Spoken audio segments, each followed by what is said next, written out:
السلام عليكم ورحمة الله تعالى وبركاته. الحمد لله نحمده ونستعينه ونستهديه ونستغفره ونعوذ بالله من شرور أنفسنا ومن سيئات أعمالنا. من يهده الله فلا مضل له ومن يضلله فلا هادي له. نشهد أن لا إله إلا الله وحده لا شريك له ونشهد أن محمدا عبده ورسوله. أما بعد. Alhamdulillah tuan-tuan, kita rafa'kan syukur kehadrat Allah Subhanahu wa taala, diberikan kesihatan, kelapangan waktu, kebahagiaan rumah tangga, murah rezeki, nikmat iman dan Islam, dan kekuatan kesihatan jasad, akal, fikiran untuk. Dan malam ni insya-Allah kita sama-sama memulakan salah satu daripada tajuk yang baru daripada kuliah kita ni, insya-Allah, tentang 40 hadis Nabi sallallahu alaihi wasallam yang berkaitan dengan ad-da'watu wat-tarbiyah. Dakwah termasuk daripadanya pendidikan, keilmuan dan juga tarbiyah. Jadi ini dikumpulkan oleh seorang pensyarah lah, Dr. Ahmad Sanusi ni daripada Universiti Sains Islam Malaysia. Dikumpulkan 40 hadis yang biasa kita duk mengaji ni, tuan-tuan, 40 hadis karangan Al-Imam Nawawi rahmatullahi alaih. Itu Al-Imam Nawawi mengumpulkan 40 hadis yang berkaitan dengan prinsip dasar-dasar yang penting lah dalam agama Islam. Sebab apa ulama duk berlumba nak susun hadis 40 hadis ni, tuan-tuan? Ini berdasarkan satu riwayat yang dinisbahkan kepada Nabi sallallahu alaihi wasallam yang diriwayatkan oleh Al-Imam Al-Baihaqi rahmatullahi alaih dalam kitab Syu'abul Iman, iaitu daripada Abi Darda, qala Rasulullah sallallahu alaihi wasallam, kata Rasulullah, man hafiza ala ummati 40 hadithan min amri dinihi ba'athahu Allah faqihan wa kuntu lahu yawmal qiyamati syafi'an wa syahida. Apa kata Rasulullah? Kata Rasulullah, sesiapa yang daripada umat aku ni dia duk jaga, pelihara, kumpul, mengaji, susun 40 hadis yang berkaitan dengan urusan agama, maka dia akan dibangkitkan oleh Allah Ta'ala di hari akhirat sebagai orang yang faqih, orang yang alim. Dan Allah akan memberikan syafaat, kata Rasulullah, aku akan memberikan kepada dirinya syafaat dan kesaksian di akhirat. Cuma hadis ni, tuan-tuan, dia hadis yang lemah. Dari sudut riwayatnya dia lemah. Tapi Al-Imam Nawawi rahmatullahi alaih tetap mengambil manfaat dan motivasi daripada hadis ni lah. Sebab ulama menyebut bahawa hadis yang dhaif, yang ringan, boleh diambil sebagai motivasi dalam bab fadailul a'mal. Maknanya kalau hadis tu dari sudut statusnya dia dhaif, yang ringan, dia lemah, tetapi lemahnya adalah persentasenya adalah ringan, maka takkan kita nak buang macam tu. Maka ulama mengambil sikap, kita mengambil manfaat daripada hadis tadi untuk motivate ourselves, nak bagi motivation tentang fadilat amalan itu. Jadi berdasarkan hadis itulah Al-Imam Nawawi dia karang hadis 40 tadilah. Okey, baik. Itu antara latar belakang, tuan-tuan, kepada tradisi para ulama dalam mengumpul hadis sebanyak 40 hadis dalam banyak beberapa penulisan lah. Okey, baik. Malam ni insya-Allah kita ambil hadis yang pertama yang berkaitan dengan kewajipan ilmu dan juga dakwah. Okey, hadis ni diriwayatkan oleh Abdullah bin Mas'ud an Abdullah bin Mas'ud an Nabi sallallahu alaihi wasallam. Hadis yang kita nak baca ni, tuan-tuan, pada malam ni riwayatnya daripada seorang sahabat yang namanya Abdullah bin Mas'ud. Abdullah bin Mas'ud ni, tuan-tuan, digelar sebagai Abu Abdurrahman. Jadi Rasulullah memberikan kunyah ataupun gelaran kepada Abdullah bin Mas'ud ni sebagai Abu Abdurrahman. Abdullah bin Mas'ud ni tuan-tuan, dia hebat dalam tafsir Al-Quran dan juga hebat dalam fiqh. Maknanya dia mahir dalam makna-makna Al-Quran, tafsir, dan juga dia hebat, dia ada faqih, dia adalah orang yang ada kefahaman yang mendalam tentang hukum hakam tadi. Ini Abdullah bin Mas'ud kecil je, tubuh badan dia kecil je, kurus sangat. Dia seorang yang kurus, tapi juga terlibat dalam perang. Jadi sahabat dulu ni bukan setakat ishtighalu bil ilm, menyibukkan diri dengan ilmu sehingga menjadi orang yang alim, tetapi juga terlibat dalam aktiviti kemasyarakatan. Dalam zaman Nabi itu termasuknya adalah peperangan tadi. Okey, baik. Maka daripada Nabi SAW kata Rasulullah, naddarallahu imra'an sami'a maqalati fawa'aha wa hafidhaha wa ballaghaha farubba hamil fiqhin ila man huwa afqahu minhu. Okay, hadis ni tuan-tuan menarik lah. Semua hadis ni menarik semua, cuma kita tak beri intention yang tinggi sangat. Tapi kalau kita fokus tengok, kita cuba relate dengan kehidupan dan perjalanan hidup kita, dia sangat memberi manfaat lah. Okey, Nabi nak sampaikan apa dalam hadis ni? Kata Rasulullah, Allah akan memperindahkan seri wajah seseorang. Ini mimbabil doa lah. Ini adalah doa Nabi kepada siapa? Kepada imra'an, seseorang lelaki. Lelaki, tapi maknanya bukanlah anak khusus. Kepada lelaki kita kena faham bahasa Arab. Kalau kita tak faham bahasa Arab secara mendalam, kita akan ingat, oh, Rasulullah ni ada bias dalam gender contoh. Kerana ataupun Islam kita kata ada bias dalam gender kerana hanya recognize orang lelaki saja. Kan kalau tengok literal punya translation itu, imra'an itu maknanya yang didoakan oleh Nabi, diberikan keindahan seri wajah tu lelaki sajalah. Tapi dalam bahasa Arab ni dia ada uslub, ada balaghah fil kalam. Maknanya lelaki tu secara ghalibnya, hukum ghalibnya, ramai biasanya kalau duk mengaji jadi ulama ke depan ni orang lelaki, hukum kebanyakan macam itulah. Tapi bukan makna spesifik benda itu hanya kepada lelaki saja. Okey, baik. Okey, apa cerita ni? Okey, ini adalah doa Nabi. Doa apa ni? Nabi kata semoga Allah berikan keindahan wajah seri, keindahan dalaman dan juga zahir dan juga batin kepada orang yang mendengar ilmu daripada Nabi SAW dan dia memahaminya dan dia menghafalnya dan dia menyampaikan kepada orang lain.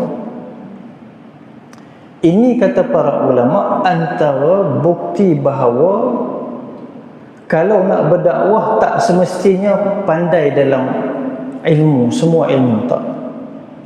Maknanya kalau tugas seorang da'i, pendakwah, kalau dia nak menyampaikan ilmu, bukan satu syarat dia tu mesti ada qualification yang perfect. Tapi dengan syarat. Apa syarat dia? Maksudnya seseorang itu kita lah ada qualification, ada kelayakan, diberikan izin oleh Rasulullah, bahkan dipuji oleh Nabi untuk menyampaikan ilmu. Walaupun dalam riwayat yang lain sebut laisa bi faqih, walaupun kita tidak faqih, kita tidak faham secara mendalam, tapi selagi mana kita quote, kita nukil, kita ambil benda tu sebiji daripada Nabi ke, daripada scholar ke, daripada para ulama ke, dan kita sampaikan kepada orang lain, tidak ada halangan. Contoh, kita nak sampaikan dakwah, kita quote lah kalam Imam Syafi'i, hadis Nabi SAW, ayat Quran. Kalau sekadar menyampaikan tadi, maka itu bukan setakat tidak dilarang, bahkan dipuji oleh Nabi SAW. Apa 3 condition tadi yang dipuji tadi? Yang pertama adalah sami'a maqalati, mendengar. Mendengar ni adalah satu skill dalam ilmu. Tak semua orang. Biasanya orang yang dia tidak ada satu kekuatan untuk mendengar ni, dia susah nak adapt, susah nak dapat ilmu tu secara meluas.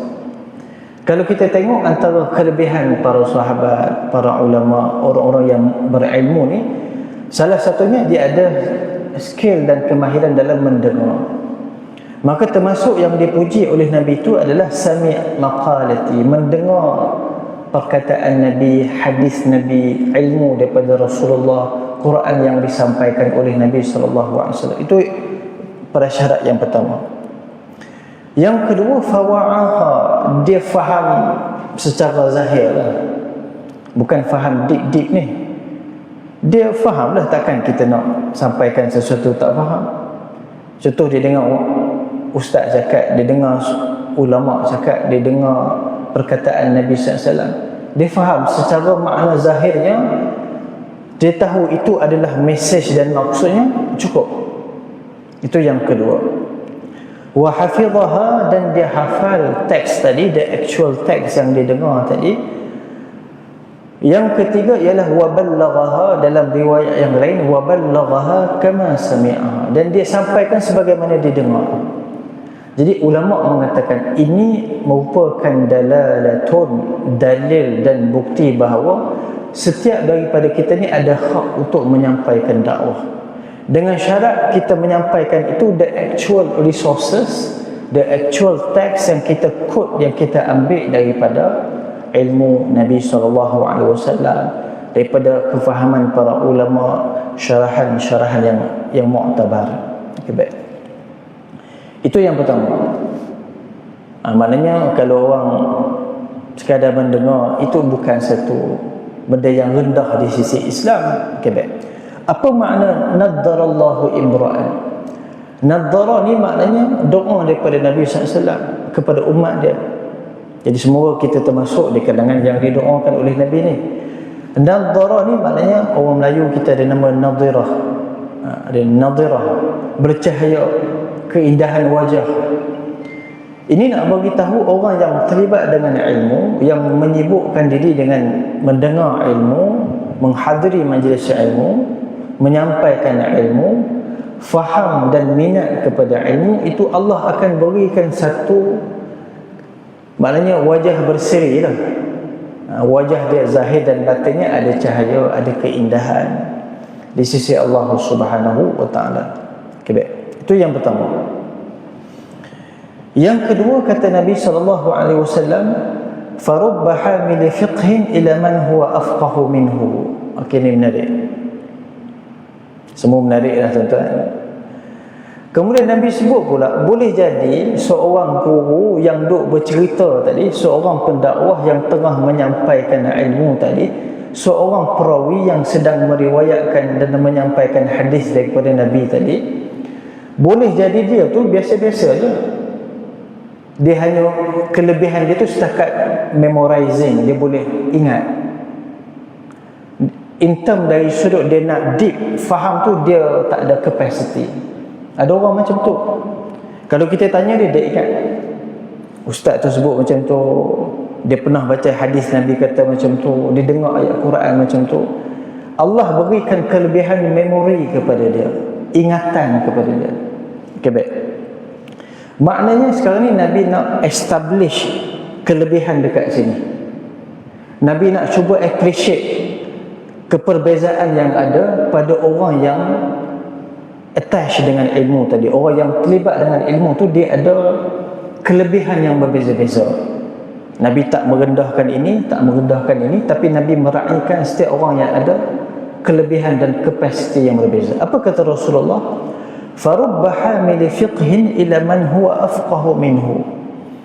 Boleh jadi ada orang yang dia duk kutip, nukil, quote, sampaikan ilmu tadi, boleh jadi dia tu biasa-biasa saja, dan dia sampaikan kepada orang yang lebih faham daripada dia.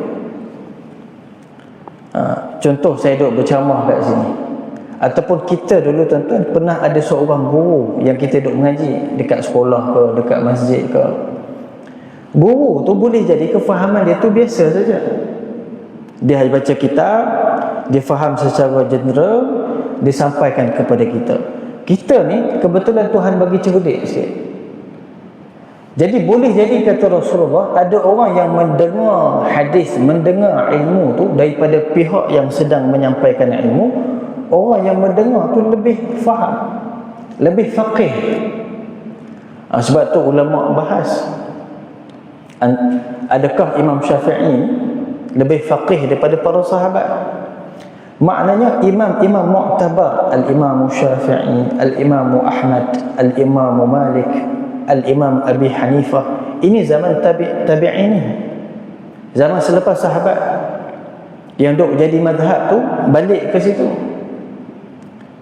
Jadi ada ulama kata, tapi 4 orang ulama mu'tabar ini dia ambil ilmu bukan direct daripada Nabi, dia dengar daripada perawi daripada sahabat tadi.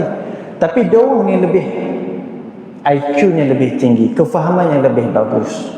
Itu makna kata Rasulullah sallallahu alaihi wasallam, farubba hamil fiqhin ila man huwa afqahu minhu.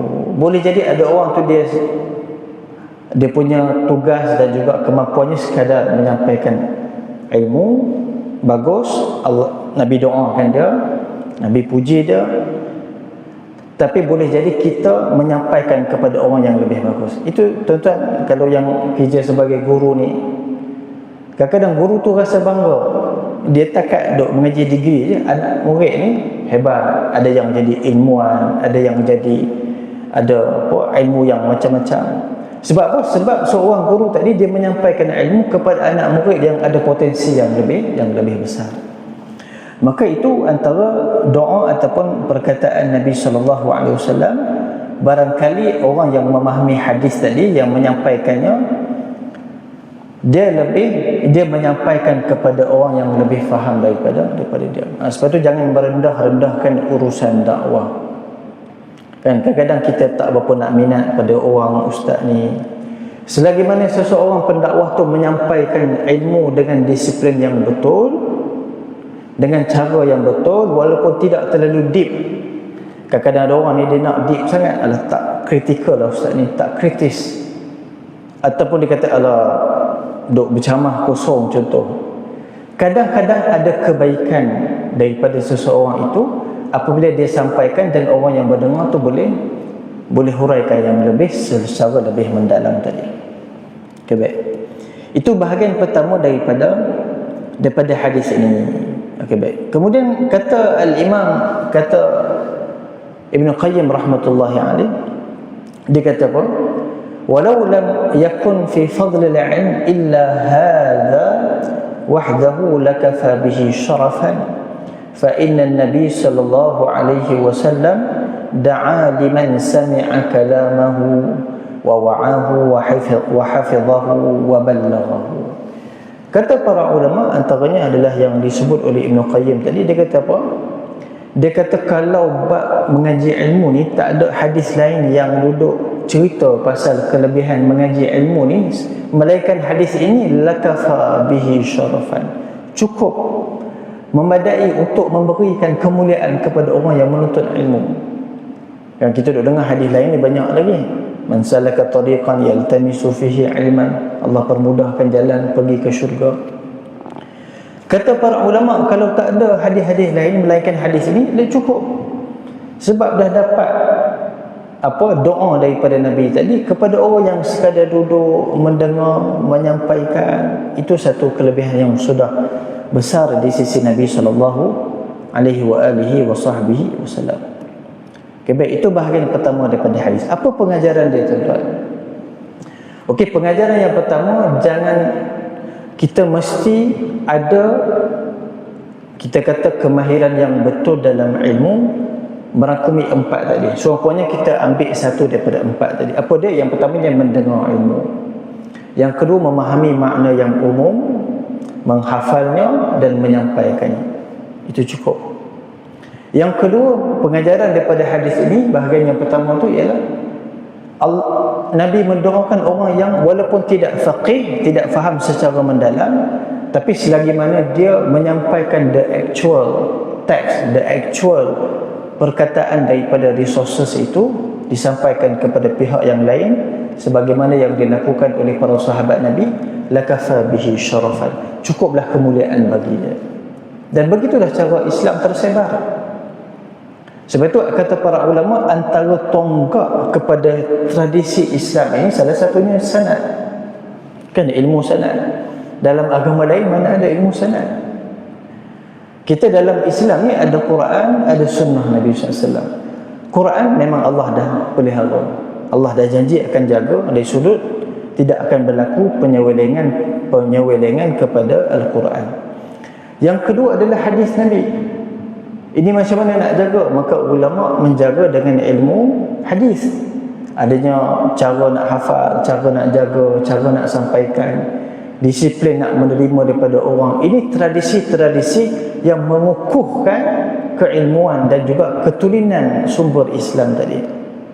Okey, baik. Itu antara yang tak ada dalam agama lain. Sebab itu kata para ulama, al-isnanu minad din. Laula al-isnan laqala man syaa ma syaa. Sanad tu, apa makna sanad? Sanad ni maknanya kita kata sandaran ilmu kepada orang yang sebelum ini. Sanad itu ialah daripada agama. Kalau tidak kerana ada prinsip dan tradisi sanad ini, semua orang boleh claim apa yang dia cakap itu sebagai agama. Susah betul. Kalau kita tengok dalam agama yang lain, contohnya agama Kristian, Islam ni datang pertengahan. Agama Yahudi terlalu tekstual, terlalu rigid kepada teks, kan? Tak boleh keluar, tak ada ijtihad, tak ada pandangan tafsiran, tidak ada ruang untuk para ulama'nya memberikan pandangan-pandangan berdasarkan teks. Oleh kerana sifat yang terlalu hitam putih kepada teks itu, maka rosak orang-orang Yahudi tadi. Orang Kristian dia terlalu principle based, nilai, value, dan tidak lagi terikat dengan sumber yang asal. Sebab itu dalam orang-orang Kristian ni kita tengok dia pegang nilai-nilai yang kadang-kadang tersasar jauh pun daripada ajaran asal yang ada dalam teks agama mereka. Sebab mereka tidak ada lagi disiplin yang pergi kepada teks tadi. Okay, baik. Maka Islam datang pertengahan. Itu makna ihdinas siratal mustaqim. Maka hadis ini salah satu hadis yang menerangkan pertengahan itu.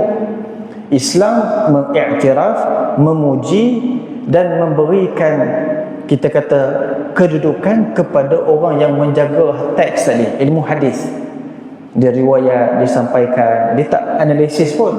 Cerita, riwayatkan, sampaikan, tulis, riwayatkan. Itu ada kedudukan dia. Dan juga Islam juga endorse, beri kelebihan kepada ulama-ulama yang analisis ni, yang berikan pandangan, yang tafsirkan teks itu kepada konteks yang betul. Maka adanya ilmu tafsir dan juga ilmu fiqh tadi. Okey, baik. Itu baik tuan-tuan. Kita pergi kepada bahagian kedua daripada hadis ini. Okey, bahagian kedua daripada hadis ini kata Rasulullah sallallahu alaihi wasallam, "Thalathun la yughillu alaihinna qalbu muslim." 3 perkara yang tidak mengkhianati, maknanya yang membersih dan meluruskan hati seorang Islam. Tengok macam mana nak relate tadi soal ilmu. Yang kedua adalah soal pelaksanaan ilmu tadi. Ilmu as a concept, dia ada fadilat dia, ada kelebihan dia, ada disiplin dia, konsep. Sekarang kita nak bawa ilmu, nak sampaikan, nak tafsirkan dalam kehidupan. Maka kata Rasulullah, ada 3 perkara yang orang Islam kena pegang, kena jaga, yang akan membersihkan hati seorang Islam. Apa dia, tuan-tuan? Yang pertama adalah ikhlasul amali lillah, mengikhlaskan amalan kerana Allah Ta'ala. Tengok, Ini kita nak faham konsep ilmu, epistemologi, falsafah ilmu dalam Islam. Kita duduk mengaji dekat universiti macam-macam, definition kepada knowledge itu kadang-kadang kita tak clear. Maka kita balik kepada tafsiran daripada hadis Nabi SAW. Jadi dalam hadis ini dia menghimpunkan di antara al-ilmu wal-amal. Ilmu para sahabat ini jama'an, kita kata kombinasi kepada konsep, kefahaman kepada konsep, teori, kaedah, prinsip, dan juga macam mana kita manage amalan itu. Ada dua benda berbeza, tuan-tuan. Ada orang tu dia boleh baca buku siang dan malam, tapi sembahyang sunat kurang contohnya, ibadat dia tu taklah hebat macam orang lain. Nak katanya ada gap dalam kehidupan kita. Okey, macam mana nak isi gap itu? Maka kata Rasulullah, yang pertama, ikhlasul amali lillah. Yang pertama, mesti ikhlaskan amal kerana Allah Subhanahu wa taala. Nabi mengaitkan ilmu dengan amalan, dan amalan itu mesti ada keikhlasan kepada Allah Subhanahu wa taala. Maka nak bentuk diri kita sebagai orang yang kononnya minat pada ilmu, cinta kepada ilmu, cinta kepada ulama, cinta kepada majlis ilmu. Pertama, kita kena pastikan kita ada keikhlasan dalam amalan. Amalan, dan amalan ni panjanglah. Cuma ikhlas ni, tuan-tuan, macam mana nak measure ikhlas tu? Betul tak? Ikhlas ni benda yang batin, benda yang tidak zahir. Macam mana kita nak tengok? Okey, baik. Soalan ni anak murid kepada Al-Imam Ahmad Ibn Hanbal, dia pernah tanya. Yang dalam satu kelas, Imam Ahmad ni dia daripada Kufah, daripada Baghdad belah Iraq. Walaupun dia ulama hadis, tapi tradisi hadis di Baghdad ni dia tidaklah sama macam tradisi Imam Malik dekat Madinah. Kan dalam mazhab yang empat ni, antara yang awal itu selepas mazhab Abu Hanifah, kemudian mazhab Malik, Imam Malik dekat Madinah. Tradisi Madinah ni adalah tradisi, kita kata, riwayat. Imam Malik baca hadis, patut anak murid dia catat. Tak ada sangat discussion ni, tak ada sangat buka pandangan ke anak murid nak tanya, nak bahas, analisis. Tak ada. Bukan tradisi di Madinah. Okay, baik. So itu tradisi Imam Malik. Tapi tradisi hadis yang ada di Baghdad itu sedikit berbeza. Kerana dia dekat dengan capital, bandar Kufah itu menjadi pusat kepada kosmopolitan kepada orang Islam. Macam orang KL lah, kan, duk mengaji ilmu orang KL lain cara kita nak explain. Kalau tuan-tuan balik kampung, pergi kampung, kena explain cara yang berbeza lah. Jadi sama dalam majlis Imam Ahmad itu, anak murid dia tanya, wahai Imam Ahmad, macam mana kami nak nilai ikhlas tu? Benda tu tak nampak seketul depan mata macam tu. Macam mana kita nak measure ikhlas itu? Khususnya dalam bab menuntut ilmu. Jadi soalan anak murid Imam Ahmad itu dalam konteks menuntut ilmu. Maka apa jawapan Imam Ahmad? Imam Ahmad kata, kalau kamu ada salah satu daripada dua perkara ini dalam bab menuntut ilmu, maka cukuplah kamu dikira sebagai ikhlas. Apa dia, tuan-tuan? Pertamanya, waktu kamu belajar dan mengaji ilmu tadi, kamu ada niat untuk menghilangkan kejahilan daripada diri kamu. Raf'ul jahli an nafsik. Aku pergi mengaji dekat kelas Ustaz Fulan, Doktor Fulan, Syekh Fulan. Aku ni tak nak jahil je, tak nak jadi orang jahil. Cukup. Kata Imam Ahmad, itu cukup untuk kata kamu sedang ikhlas dalam menuntut ilmu. Itu level yang pertama lah. Level yang kedua, kalau kamu ada ni juga, dikira cukup juga. Yang level yang kedua iaitu raf'ul jahli an ghairi. Kamu ada niat mengaji untuk dapat ilmu dan hilangkan kejahilan. Dan kata Imam Ahmad, kamu juga ada niat untuk hilangkan kejahilan orang lain. Maknanya nak sampaikan ilmu lah. Jadi kalau kita ada dua ni, sudah cukup untuk membuktikan bahawa seseorang itu ikhlas kerana Allah Subhanahu Wa Taala. Maka kita boleh apply juga dalam bab-bab yang lain, kan? Okay, baik. Yang pertama kata Rasulullah, ikhlasul amali lillah, mesti ikhlas dalam amalan. Orang ilmu ni dia ada talbisul iblis. Dia antara yang mudah terkena dengan belitan iblis, kan? Antaranya kata para ulama, laisal ilma bikasratir riwayat walakinnal ilma khasyatullah. Ilmu itu tidak diukur dengan banyak riwayat. Ada orang ni dia pencen, contoh, barulah nak minat duk mengaji, terserompaklah dengan ustaz ni, pendakwah ni, kemudian silap jalan. Rupanya tempat ataupun orang yang dia duduk pergi mengaji itu banyak berdebat daripada banyak membina keilmuan dan kefahaman. Jadi dia duk ingat ilmu ni, kalau dia boleh quote kata Imam Syafi'i sekian, dah boleh quote debat-debat pandangan yang berbeza, ini khilaf, ini pandangan sekian, dia dah duk ingat dia sedang terlibat dalam dunia keilmuan. Sedangkan kata para ulama, laisal ilma bikasratir riwayat, itu bukan ukuran. Kamu masuk dalam dunia ilmu, tiba-tiba kamu dah jadi orang yang berdebat, berbahas, boleh nukil pandangan sekian, boleh quote daripada kitab sekian. Itu bukan ukuran ilmu. Maka apa ukuran ilmu? Walakinnal ilma khasyatullah. Tetapi ilmu itu adalah apa yang design diri kamu itu menjadi orang yang takut kepada Allah Subhanahu Wa Taala, orang yang ada akhlak, orang yang ada keikhlasan dalam amalan. Maka tuan-tuan kena betulkan cara dan niat kita mengaji ilmu tadi. Sekarang ni macam-macam tuan-tuan. Dulu kita kata sosial media ni bahaya untuk kanak-kanak. Sekarang ni kalau nak buat kajian, kita kata bahaya untuk kanak-kanak dan orang pencen. Sebab apa? TikTok, video pendek banyak, macam-macam lah kat situ. Okay, baik. Bukan kata salah, tetapi kena ambil cara yang lebih sabar, lebih betul, yang boleh membentuk akhlak kita lah. Itu yang pertama. Yang kedua kata Rasulullah sallallahu alaihi wasallam, wa munasahatu a'immatil muslimin, dan menasihatkan para pemimpin orang Islam.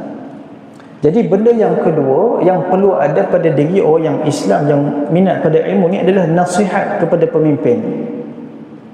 Yang ni kena kita perlu perbetulkan. Apa makna nasihat kepada pemimpin ni? Apa makna nasihat, tuan-tuan? Nasihat ni kita kena faham dulu.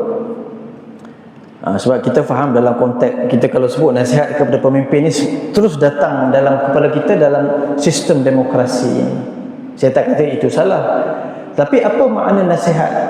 Kata para ulama, nasihat itu adalah iradatul khair lil mansuhi lahu. Kita berkehendakkan kepada orang yang kita nasihat itu kebaikan. Itu asal makna nasihat. Jadi apa makna wa munasahatu a'immatil muslimin ini? Apa makna kita menasihatkan pemimpin ini? Maknanya kita melakukan segala kebaikan, segala perkara yang boleh beri kebaikan kepada pemimpin tadi. Sama ada kita tegur dia, ataupun kita bantu benda-benda yang baik, ataupun kita beri maklumat-maklumat yang baik, ataupun kita nasihat sampaikan kebenaran, ataupun kita terlibat dalam pembuatan polisi, pembuatan dasar undang-undang, ataupun kita juga terlibat dalam pembinaan negara, masyarakat. Semua termasuk di kalangan makna an-nasihah. Jadi nasihat itu bukan satu platform sahaja, tetapi kerana nasihat itu maknanya iradatul khair. Kita berkehendakkan kebaikan kepada pemimpin. Siapa pemimpin kat sini? Itu pemimpin. Ada ulama kata pemimpin ni ada dua. Pertamanya adalah pemimpin negara, negeri, kawasan, contoh. Yang kedua makna pemimpin ni ialah para ulama. Jadi para ulama yang menjadi ikutan masyarakat juga memerlukan nasihat daripada kita. Sebab tu orang-orang ilmuwan ni, orang agama ni, dia kena buka sedikit ruang untuk ada komunikasi dengan masyarakat. Dia tak boleh ada gap. Kalau dia letakkan dia itu pada satu tempat, orang pada satu tempat, akhirnya tak sampai Dia syok seorang. Kita dalam dakwah ni kita nak tahu betul ke kita buat, nak tahu juga ada check and balance dalam pandangan kita. Kalau tak betul orang boleh sampaikan. Jadi kena buka ruang bercakap, berjumpa, supaya akhirnya anak murid kita ni ataupun masyarakat yang mendengar ilmu daripada kita tu, dia boleh bertanya dan juga dia boleh menyampaikan pandangan-pandangan dia sekiranya dia ada sesuatu kebaikan yang dikehendaki daripada kita tadi. Okay, baik. Sebab tu munasahah kat sini tuan-tuan, kalau kita duduk mengaji bahasa Arab, dia datang dengan wazan mufa'alah. Mufa'alah ni maknanya dua pihak mesti terlibat. Di antara orang yang beri nasihat dan orang yang menerima nasihat tu mesti ada connection dan interaksi. Contohnya perkataan ta'aruf, kan, ta'aruf. Kita selalu sebut kita ta'aruf sikit. Ta'aruf tu maknanya dua orang bagi feedback, dua-dua orang bagi interaksi di antara dua pihak. Jadi dalam bab ini munasahatu itu artinya kebaikan itu mesti datang daripada rakyat, masyarakat yang berkehendakkan kebaikan kepada pemimpin, dan pemimpin juga mesti melakukan sesuatu yang berkehendakkan kebaikan kepada masyarakat tadi. Itu yang kedua. Jadi ini berkaitan dengan ilmu tadi. Setelah kita menyampaikan ilmu, hafal, faham dan sampaikan kepada orang yang lebih faqih, maka kita juga kena ada culture of nasihat tadi. Tradisi dan budaya nasihat itu mesti jadi culture of the society itu. Okey, baik, itu yang kedua. Yang ketiga, kata Rasulullah sallallahu alaihi wasallam, waluzumu jama'atihim, dan melazimi jamaah, kumpulan orang Islam. Ni pun nak kena faham makna jemaah ni. Sebab dekat masyarakat orang Islam ni banyak sangat kumpulan. Kumpulan ni. Okay. Apa makna jamaah? Jamaah ni adalah majoriti orang Islam lah. Jamaah ni maksudnya orang Islam. Jadi kalau kita pergi ke satu tempat, antara pusat yang determine dekat mana jamaah itu adalah masjid contoh. Ada orang Islam, ada imam, ada orang solat, ada pengajian. Kalau kita pergi dekat overseas, kita travel, kita duduk dengan orang-orang Islam tadi. Jadi panjang perbahasan jemaah ini, tapi maksudnya sekiranya berlaku apa-apa konflik, maka kita mesti balik kepada kepentingan orang Islam. Kita mesti mengutamakan maslahat dan kebaikan untuk orang Islam. Kalau konflik dalaman, kita urus secara teknikal, khilaf pandangan, secara adab. Tapi kalau khilaf yang melibatkan antara Islam dan juga yang selain daripadanya, maka kita mesti ada bias kepada kepentingan orang Islam. Itu maknanya waluzumu jama'atihim. Ilmu yang kita belajar itu mesti bentuk pemikiran syakhsiyah, identiti yang suka kepada orang Islam. Tapi bukan bermaksud kalau dua orang sedang bergaduh tu, kalau orang Islam tu salah, kita kata kita pun menyebelahi orang yang salah, tak boleh lah. Itu maknanya kita kena bersifat adil. Tapi secara umumnya mesti support dan berpegang teguh kepada jamaah orang-orang Islam tadi. Sebab apa? Sebab kata Rasulullah sallallahu alaihi wasallam, fa innad da'wata tuhitu min waraihim. Sesungguhnya doa itu, doa mereka memelihara mereka daripada belakang mereka. Jadi orang yang menjadi Muslim ini, dia ada satu kelebihannya adalah mereka disokong, dipelihara oleh doa yang ramai. Doa para ulama'nya, doa orang-orang yang saleh, doa para anbiya, doa para nabi. Kita ni boleh hidup tenang macam ni, sustain macam ni, baik macam ni kerana doa-doa orang yang terdahulu. Dan juga kebaikan orang yang terdahulu. Ada seorang ulama ni, tak silap namanya Al-Hasan, Sufyan ibn Uyainah. Suatu hari dia sedang solat malam. Dia sedang solat, dia tengok anak dia tidur.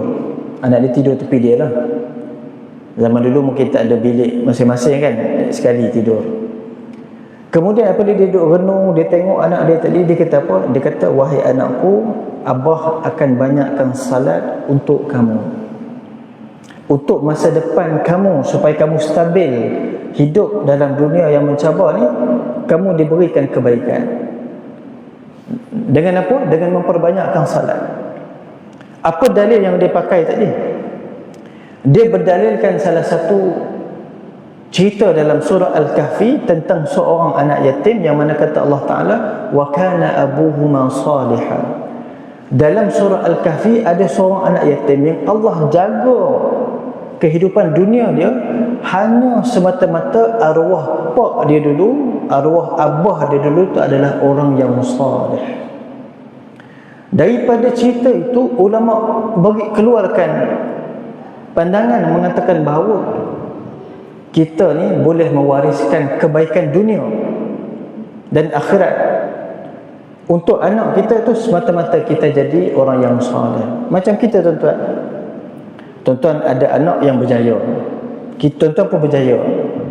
Padahal tuan-tuan rasa aku ni Allah sembahyang subuh pun kalau tak gajah kat lembu, maknanya lewat. Tapi Tuhan duk bagi juga kat aku ni, elok je gaji, asyik naik pangkat, anak-anak pun tak ada masalah. Kita duk bingung macam tu lah. Rupanya kita ni yang sedang mendapat nikmat dunia, kehidupan, kerja, jawatan yang baik ni, rupanya sebab arwah nenek kita dulu tu kuat tahajud. Rupanya sebab arwah tok kita tu kuat sedekah dia. Rupanya sebab ayah kita dulu banyak salat malam, qiyamul lail, salat duha. Jadi maknanya kita tak perasan kita menumpang kebaikan orang-orang yang dulu ni, kan? Anak cucu elok semua, rupanya arwah ayah kita tu dah doa macam-macam, dah menangis depan Allah, dah sedekah niat jaga anak cucu aku. Ini makna dia. Fa inna ad-da'wata tuhitu min waraihim. Berlaku apa-apa konflik dalam hidup kita, mesti balik pada orang Islam, mesti bersama dengan orang Islam, mesti duduk dengan orang Islam. Kukuk mana pun ada khilaf kita dengan orang-orang macam ni, jangan tinggalkan kumpulan orang Islam ni. Sebab paling kurang orang Islam ini, generasi Islam ini, dia supported ataupun dipelihara dengan doa-doa orang yang ramai, doa para nabi, doa orang saleh, doa para ulama dan sebagainya. Saya pun tak pasti, insya-Allah kan dia bunyi kan? Belum lagi ya? Okay, baik. Okay, baik. Apa kesimpulan dia tuan-tuan daripada hadis ni? So hadis ni ada dua bahagian. Yang pertama tadi, okay, kita cuba ringkaskan, bahawa cerita tentang doa Nabi kepada orang, dua kelompok. Satu yang terlibat dalam ilmu, dua kumpulan yang terlibat dalam ilmu. Satu yang sekadar menyampaikan sebagaimana apa yang dia dengar, quote apa yang dia dengar, sebab dia tak ada ilmu sangat, dia tak mengaji, tapi dia dengar ustaz cakap, dia cerita. Dia dengar hadis macam ni, dia cerita. Itu bahagian pertama.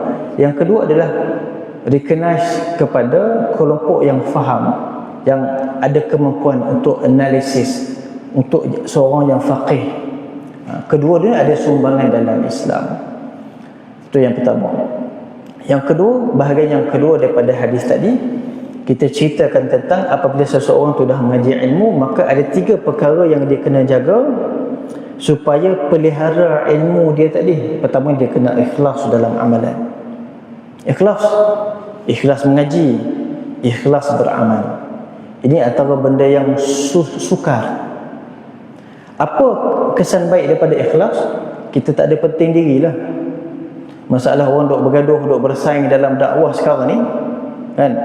Dakwah ni nak suruh benda tu jalan, tiba-tiba nak suruh orang nampak dia yang buat, kumpulan dia yang buat. Sebab apa? Sebab ikhlas. So ikhlas ni merobohkan semua kepentingan peribadi tadi. So orang yang ada ilmu kena jaga benda ni. Yang kedua, kena sentiasa ada nasihat. Nasihat ni banyak cara dia terlibat, sokong, sampaikan, teguran, kritik, tulisan, semua adalah bentuk nasihat. Itu adalah makna nasihat. Yang terakhir sekali ialah mesti bersama dengan kumpulan orang Islam. Mesti dengan orang Islam. Kerana antara keberkatan yang ada pada orang Islam ini adalah mereka ni didukung, dipelihara oleh Allah Ta'ala dengan doa-doa. Fa inna da'wata tuhitu min waraihim, termasuklah doa Nabi SAW. Okay, kita tangguh majlis kita dengan subhanakallahumma wa bihamdika asyhadu an la ilaha illa anta astaghfiruka wa atubu ilaik. Assalamualaikum warahmatullahi wabarakatuh.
Baik tuan-tuan, kita tangguhkan majlis kita dengan doa la auzubillahi minasyaitonir rajim. Bismillahirrahmanirrahim. Allahumma rzuqna ilman nafi'a wa rizqan halalan tayyiban wa 'amalan mutaqabbala. Rabbana atina min ladunka rahmatan wa hayyi' lana min amrina rashada. Rabbana atina fid dunya hasanah wa fil akhirati hasanah wa qina 'adzaban nar. Walhamdulillahi rabbil alamin. Assalamualaikum warahmatullahi wabarakatuh.